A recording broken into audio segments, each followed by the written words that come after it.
Hello everyone. Today I'm going to talk about my awakening process. Hopefully this gives you some peace of mind that you're not alone in all this and you're not crazy. So I was 13 years old when I had my first love, and my first love told me about the Illuminati one day. And so out of my curiosity, I did some research. I googled and I YouTubed, and I found myself in a rabbit hole. And that's where it all started. But honestly, I always had, maybe not always, maybe in middle school when it started, that I had this feeling that something wasn't quite right about this world, this reality. All the wars, all the scarcity, all the fear and lack just didn't make sense. And I remember one night in 5th grade before going to bed, my first, awakening thought that I ever had was like, so I go to school and then college and then work a 9-to-5 job for the rest of my life and then I die. Like, is that really all that is? And that's what we're taught in school. That's what we're taught by our parents. That's what we're taught by society, by the media, that this is the way to go. You go to school, you go to this expensive college, then you get hired at this 9-to-5 job and spend the rest of your life paying off your debt. And I knew at a young age that was bullshit. It didn't make any sense. And I knew that there was more, I knew that there was something off about all of this. So I learned about the Illuminati, about all the families that control the world, and I guess I'm just gonna call these forces the dark forces that control our planet, right? So my awakening process was gradual from then on, from 13 to until now. I'm 25 now. But a lot of spirit science on YouTube, a lot of Teal Swan, a lot of just different spiritual gurus, and just people online talking about the same things but in their perspective. So I kind of formulated a world view that kind of affirmed my intuitive feeling that there was something off about this world. And I come to the conclusion that there are darker forces working against us here on Earth that disconnect us from Source and God. But the thing is, I believe that we're spirits, right? We're these immortal souls, and we kind of just get to choose our own experience and our own adventure in this universe. So the Earth plane, from my research and my understanding, it's like expert mode, because there's so much fear and pain and suffering, but there's so much bliss and love and joy at the same time. So it's like complete polarities on this planet. And why there are polarities and why we decided to experience such polarity is because it is what enriches our lives. I never really understood what true happiness and love felt like until I went through the depths of sorrow and despair and loss. And so my experiences going through the darker times in my life, juxtaposed with now, which I feel like are the best times of my life, really has enriched my experience. I mean, that's with like anything we come down to experience. Like I make a joke to my friends sometimes that like, oh, I came to Earth to eat food, because I love eating food. And food, like eating food, that whole experience is like such a direct experience of contrast and texture, because I think things taste better when things are juxtaposed, like sweet and salty and bitter and savory, all these different flavors in your mouth. That's what this experience is all about, just tasting everything and seeing what you like and what you don't like. And in that way, in whatever that enriches your consciousness and your awareness. And I believe that, as everything is connected, as we're a part of the universe and literally made of the elements of stardust, of all that. We are just extensions of the universe. We are just like vehicles for the universe to experience and express itself through. But anyway, I digress. So yeah, I started learning, as my rabbit hole deepened, I learned more about conspiracies. And, I guess 9/11 was a huge thing. There's so much evidence that points to the fact that there's so much more to that situation than what the media and says and what we're told. There's that, but there's just tons of other conspiracies that I won't get into. But what else? Yeah, I started just seeing straight through the media BS where they're like trying to tell you what is going on and what is good, what is bad. They're shaping your perspective, and there is an obvious agenda behind it. I think most of it, maybe not most, but a lot of us can see now that they are deliberately trying to brainwash us. And whenever I turn on the news, it's just like laughable. It's just them trying so hard to make us fearful, and that's what it is. It's this whole society was created to make us fearful because they feed off of that fear. They need us to be fearful and in lack and in suffering, because that's how the darker forces sustain themselves. Yeah, another thing that catapulted or accelerated my awakening process was psychedelics, and whether that be LSD or shrooms or DMT, even weed. Like those substances take you out of your normal state of mind, your everyday minutia of waking up and brushing your teeth, and because you're thinking the same thoughts every day and you don't really realize it. But what psychedelics have done for me, it takes you out of that. It gives you like a bird's eye view of your life and of the world and reality, what it means to be alive. And that was like a huge part of my awakening, especially with shrooms and LSD. I've had such beautiful experiences on them where it's less about hallucinating and more about the feeling of the truth. And that, to me, has always boiled down to love. That love is the most powerful force of the universe. I had this dream one night. I think it was my higher self telling me, it'll always echo in my mind, it'll always stay with me, is that love is the force that powers the universe, or love is the energy that powers the universe. And this whole like earth plane, it provides a unique experience of disconnection from source and God in the universe, whatever you want to call that bigger intelligence that permeates everything. On the earth, you get to experience a disconnect from that, in that in separation and division. I think you can't really understand fully what unity feels like unless you disconnect for some time. And I think that's what Earth is all about. So yeah, to go back to like the love. So when I woke up and I realized that like, wow, everything is either love or fear, is on that spectrum. You make decisions based off fear, or you make decisions based off love. And I love the quote by, what's his name?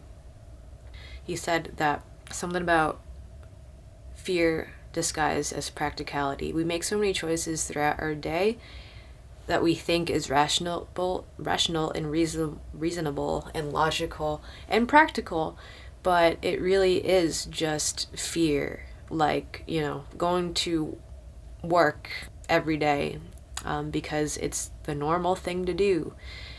When deep down, I think we all know that we don't want to be doing this every day. We don't want to be expending so much energy. We want to spend more time with our family. We want to do what we love to do. We want to express ourselves more, express how we feel, express our thoughts, and be creative beings, because at the end of the day, we are innately creative beings. We are creating our reality, but we have been brainwashed to believe that our reality is separate from us, that it has nothing to do with us.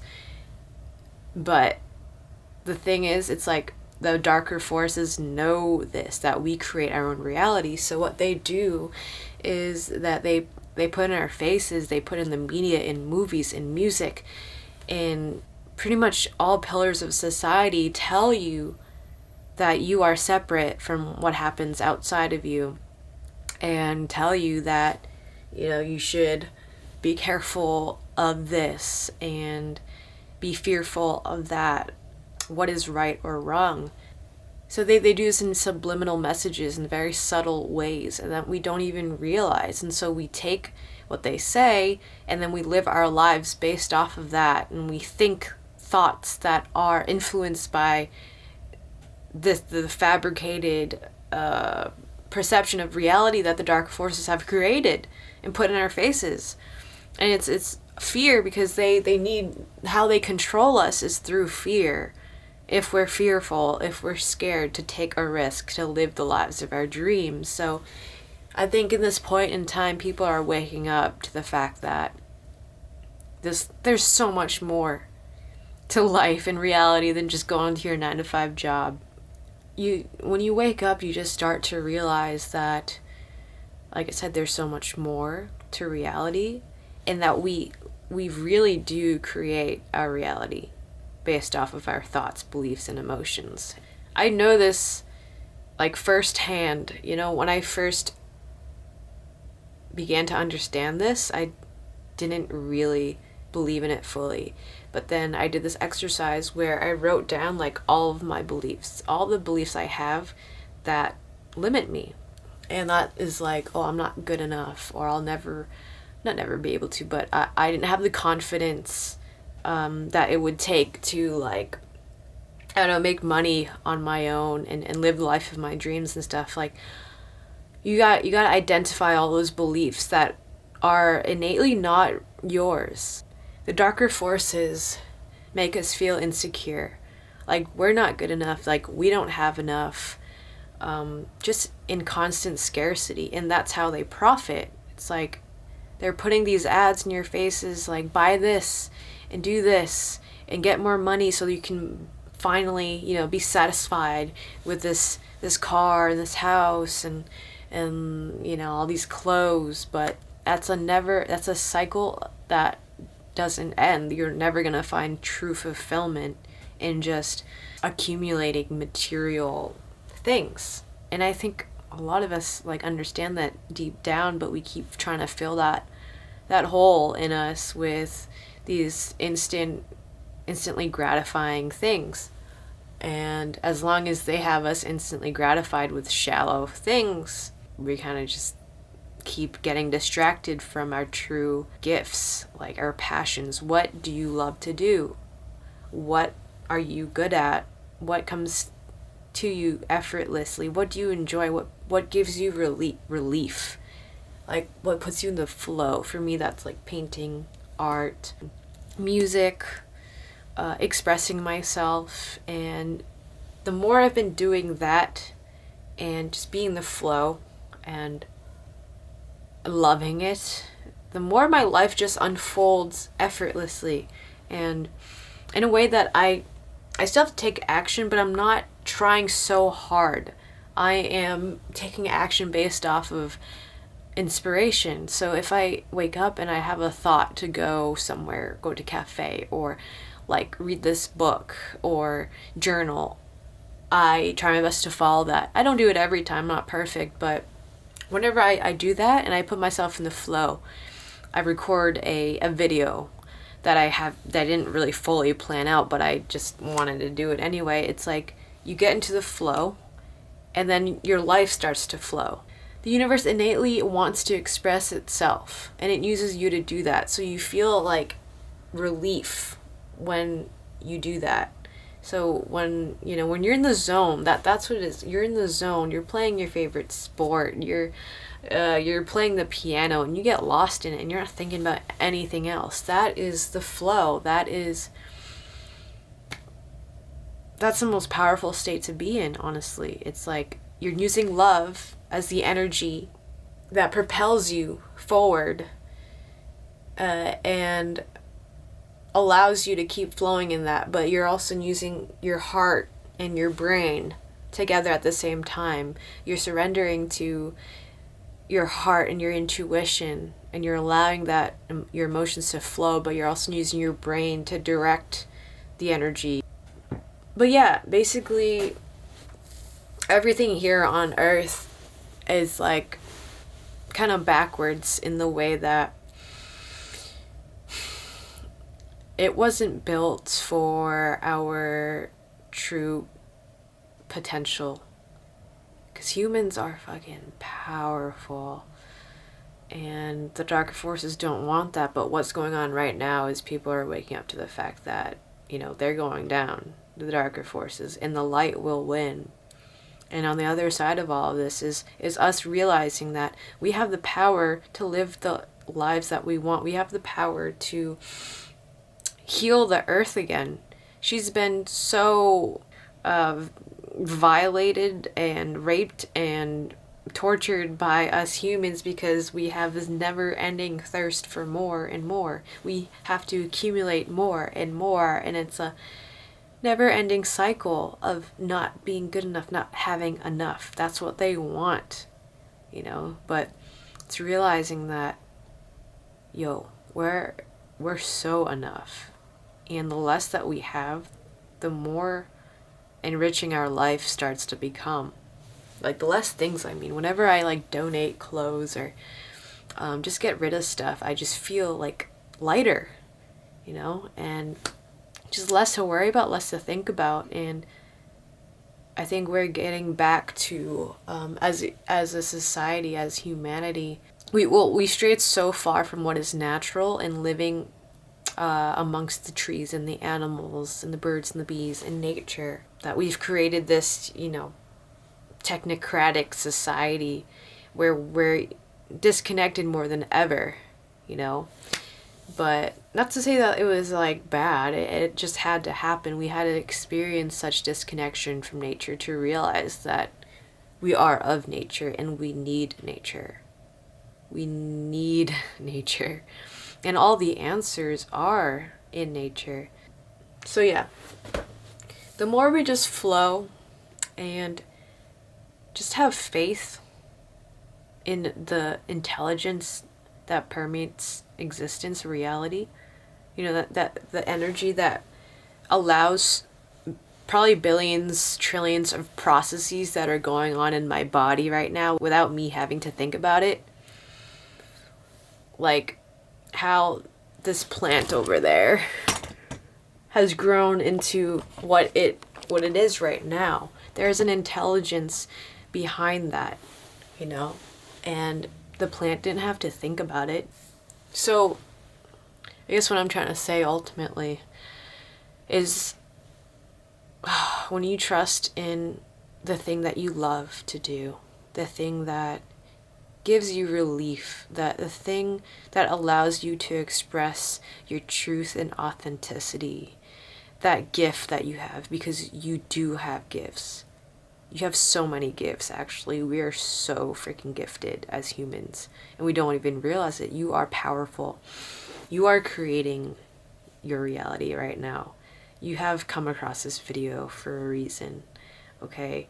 And whatever you can dream of, you can create. I swear to God, you can do that. It's our birthright to get to experience whatever we want. And we are currently releasing ourselves from the shackles that the darker forces have. I guess it's not even the darker force. I mean, it's both, because we have imprisoned ourselves too.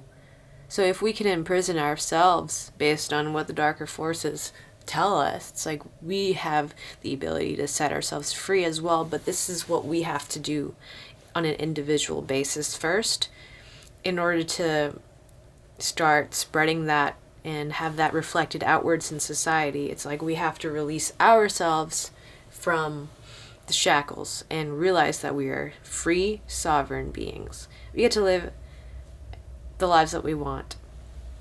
And for me, what I do, how I've created my reality, is meditating every day and visualizing and being grateful for what I have right now, because more things can only come to you. More things to be grateful for can only come to you when you're in that vibrational state of fullness, when you feel full, when you feel happy, when you feel like you have everything you need and more.